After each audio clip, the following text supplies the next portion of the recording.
Doutor Daniel, sempre com a gente aqui no nosso Band News Station. E hoje vai falar sobre um tema que a gente tem acompanhado nos últimos tempos envolvendo a guerra, né? Não só a guerra na Ucrânia com a Rússia, a atual guerra envolvendo Israel e o Hamas. Nos últimos dias a gente tem acompanhado, doutor Daniel, muitos reféns que foram libertados num acordo ali fechado, que infelizmente acabou agora, né? O cessar-fogo aparentemente não será retomado, estão negociando ainda. E, claro, tem a população que está ali no dia a dia, na guerra, os refugiados também, que perderam tudo, a casa, a família, não tem para onde ir. Teve uma situação, doutor Daniel, que me chamou muita atenção nessa guerra, a gente fazendo entrevistas aqui na Band News FM com pessoas que estavam ali no meio do fogo cruzado. Ao fundo, a gente conseguia ouvir as bombas explodindo. E as pessoas mantendo ali entrevista como se estivessem no escritório, como se estivessem em casa, sem guerra, ou seja, uma realidade que eu aqui do outro lado estava apavorado, perguntando, você não vai se proteger, vai para algum bunker, vai para algum abrigo, vai se esconder? E a pessoa ali, digamos, tratando como se fosse um dia absolutamente normal. Queria que o senhor falasse um pouco sobre como é que ficam essas realidades, né, tão diferentes da nossa, na cabeça, doutor. Bom dia. Bom dia, Barão. Bom dia, Bom Renan. Bom dia. dia aos ouvintes.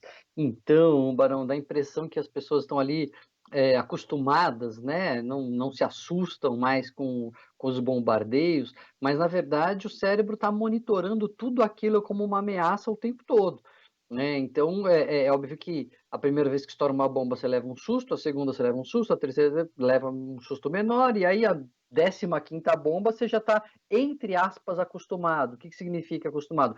Você não se assusta tanto ali como no primeiro momento, mas é evidente que o cérebro está sempre, o tempo todo, monitorando o nosso ambiente. Eu estou aqui conversando com os ouvintes, estou aqui conversando com vocês, mas se passa algum movimento, se um barulho mais alto acontece, se quebra alguma coisa, o nosso cérebro ele está sempre monitorando o ambiente, até por uma questão de sobrevivência, uma questão de defesa mesmo. Então, como a gente não consegue não desligar, como a gente não consegue desligar esse sensor, as pessoas estão o tempo todo se sentindo ameaçadas. Dá a impressão que elas estão acostumadas, mas isso vai minando a energia, e é por isso que as pessoas em locais de guerra adoecem muito mais, Barão. Tem mais transtornos mentais, tem mais transtornos de ansiedade, mais depressão e, obviamente, muito mais transtorno do estresse pós-traumático, porque o estresse pós-traumático é um dos poucos transtornos mentais que a gente conhece o gatilho específico, né? É quando a gente vê alguém, a pessoa testemunha alguém com uma ameaça de morte ou morrendo, e isso acaba levando a uma reação de ansiedade que se torna repetitiva na vida daquela pessoa. Então, obviamente, num cenário de guerra, em que ela vê as pessoas morrendo, ou sabe de pessoas da família que morreram, ou quase morreram, isso aumenta demais também a ocorrência do transtorno de estresse pós-traumático. Então, as pessoas adoecem mais e pior, viu, Barão? Quer dizer, pior não, mas ruim também. Mesmo depois que saem desse cenário, por exemplo, os reféns que foram liberados, se a pessoa entra numa lógica de refúgio, se ela precisa mudar de país, se ela precisa sair da cidade dela que foi destruída, isso também acaba sendo bastante prejudicial para a saúde mental, viu?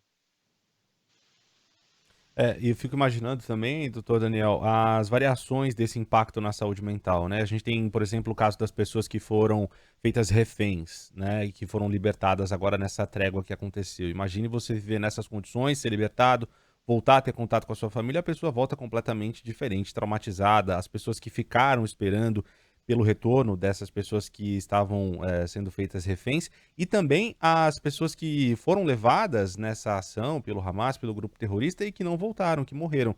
Esse luto deve ser bem diferente, né? Essas famílias não tiveram a chance de se despedir dessas pessoas, né? Pois é, Renan, são várias camadas, né? Tem esse luto pouco, o luto sem rituais, né? Que dificulta bastante o processo, torna o processo até mais arriscado de se tornar um quadro depressivo.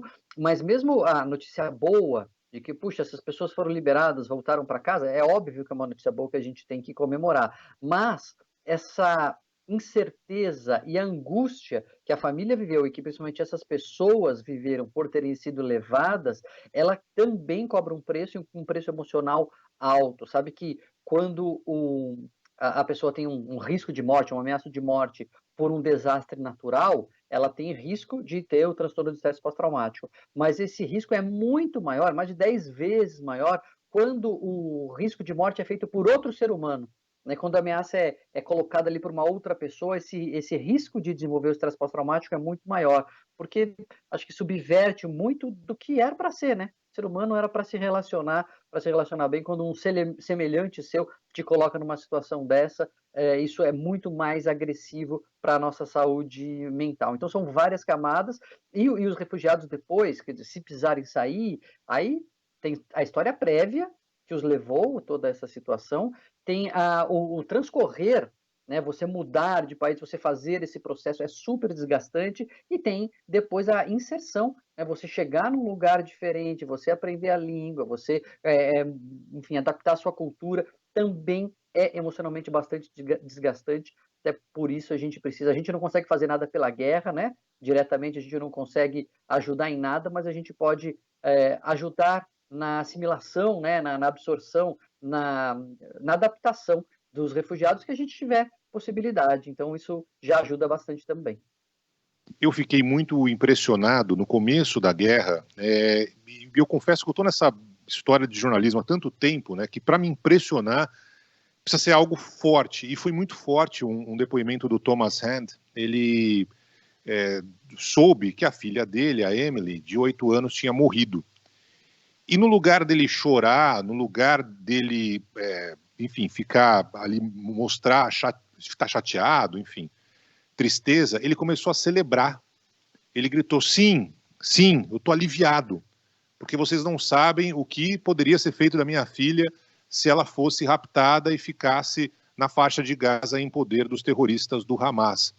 Essa expressão desse pai, ao saber da morte da filha, do assassinato da filha de 8 anos, me marcou muito.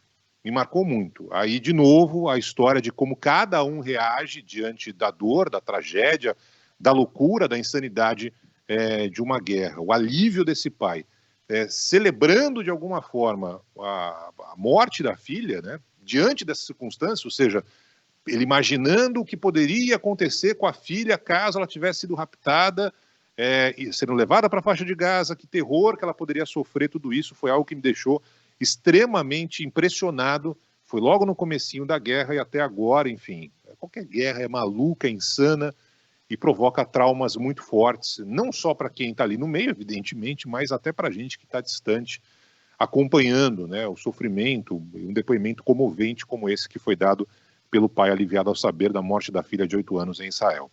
Doutor Daniel, muito obrigado pela participação mais uma vez. Final de semana, claro, tem programa especial, a gente vai acompanhar também. Um grande abraço para o senhor.